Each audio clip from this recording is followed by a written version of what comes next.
my mum told me to do, and got revenge.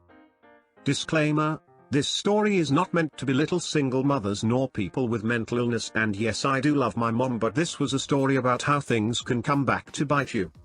So just some backstory here. My parents divorced when I was just in kindergarten, so no more than 6. My mom got full custody of us and she suffered from mental illness. I believe she has borderline personality disorder, and she was also a typical narcissistic parent. Anyway, ever since the divorce she would always tell us how it was not her fault we didn't have enough money for things and blame my dad.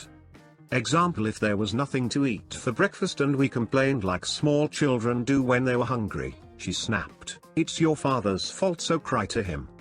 I just learned never to complain and do without, and spent my childhood taking care of her. My sister and I were trained from when I was about 8, my sister 10, to come right home from school and do our homework and clean the house and take care of ourselves. Don't ask mum to make dinner, make it yourself, and all of the chores, so mom doesn't have to do anything. It sounds bizarre, but we know that was normal, as well as being hit and told on a daily basis that we were worthless. It got worse my senior year of high school. My grandma died a few months before that summer and my mom quit her job and blew through the money my grandma left her before the summer was over. This was close to $75,000 back in 2000. She refused to get another job and kept coming up with excuses not to work. That is, "I need a break. Get off my back. I hurt my leg," etc., while she was going out drinking with her friend and acting like a carefree teenager. So I spent my senior year working hard at school, at my part-time job after school, and pretty much taking care of an overgrown child who refused to work or help out. Anytime a utility shut off or there was no food left in the house, she just griped, "You have a job. Why can't you pay it?" If I brought up the fact that my dad sent her child support, she would just complain that she had my sister's tuition, which I later learned was BS. She would flaunt that child support check and laugh and refer to it as "Mommy's paycheck."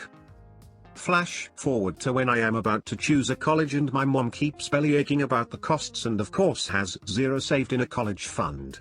I couldn't afford a private university since I only was offered a partial scholarship, so I decided to go to a reasonably priced and still highly regarded state university. My freshman year I was pretty much able to swing the cost of tuition and room and board. I lived on campus. Since last year of high school I filed my taxes and FIFSA as soon as my W-2s came in, so I had a decent amount of grants. During my first year of college, I almost became unable to receive financial aid for my second year of college. Why? My W-2s were mailed to my home address and my mum, being the caring and supportive mother she was, shredded them and threw them in the trash. I found out because my sister was home that weekend and saw it. My mom denied, and when I came home for spring break and pressed her for it, she lied and said her friend had them. Her friend was a CPA.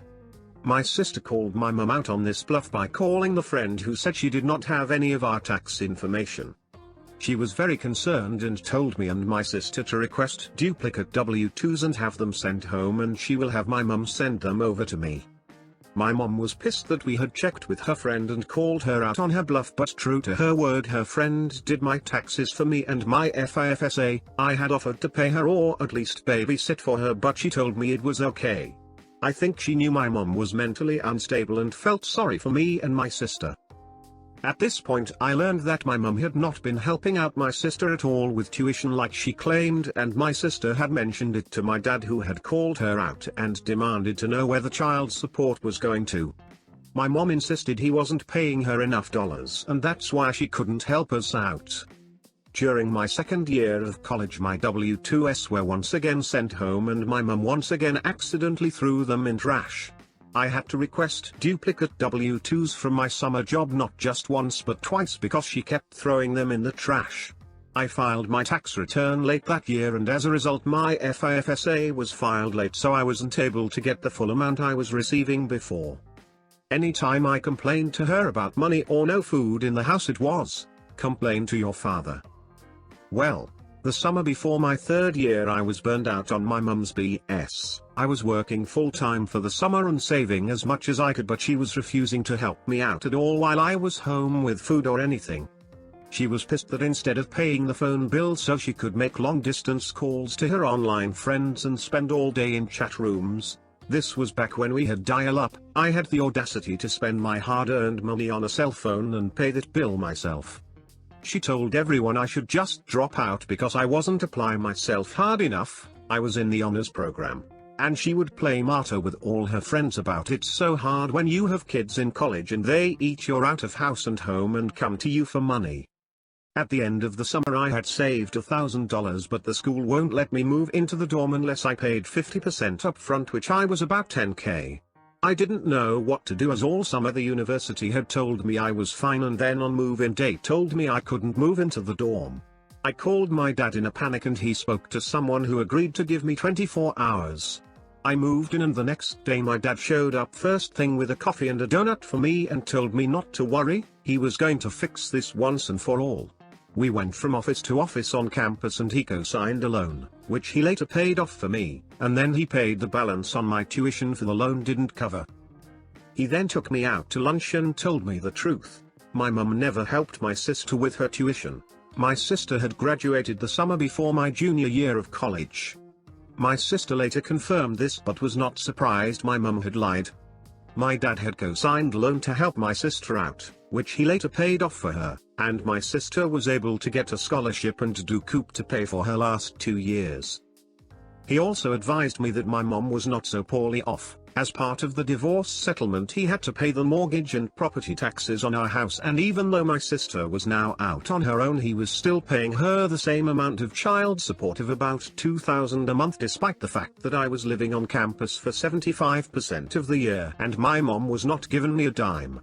Just to give you some clarification, my tuition and room and board before financial aid kicked in was $15,000 a year, so she could have easily helped me out with school, since after financial aid kicked in, when I was able to get it, the balance was usually $6,000.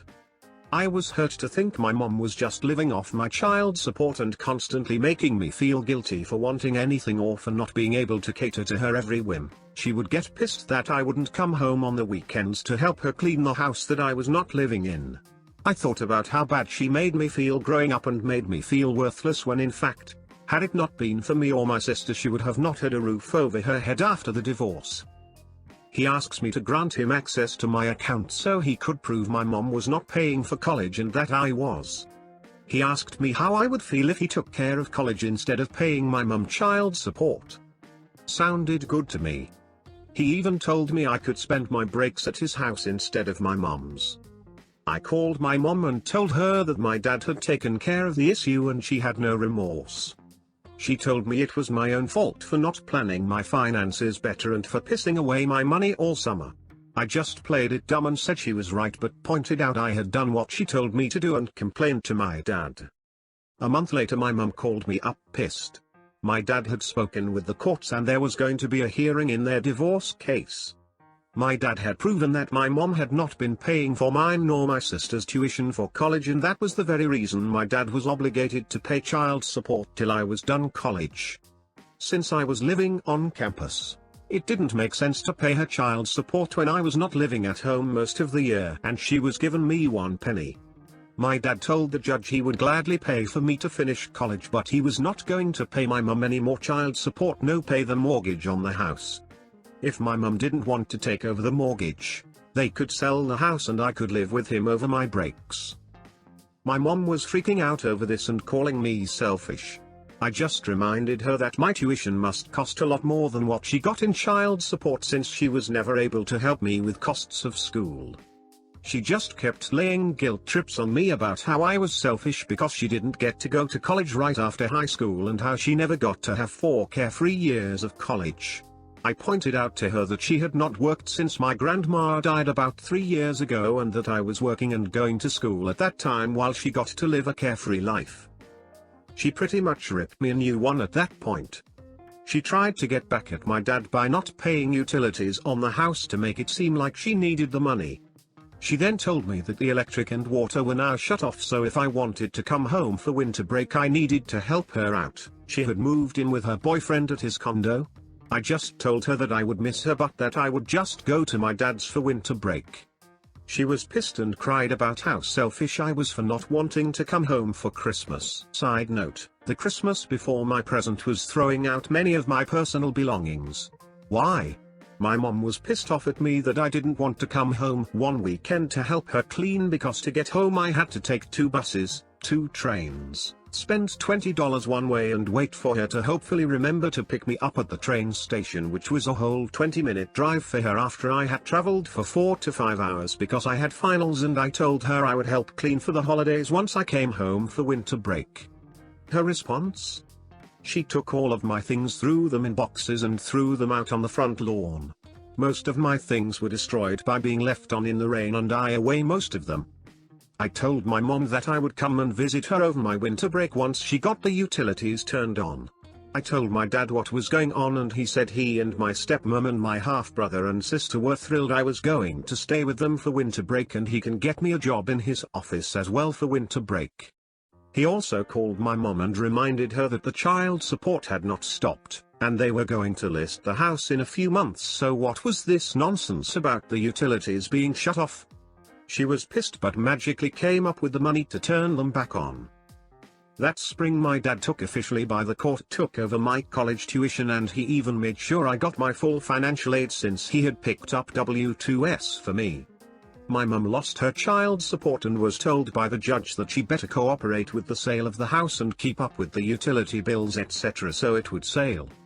Her boyfriend moved in with her till the house sold and she moved to another time zone. The real kicker? It was cheaper for my dad to pay college costs than to pay her child support.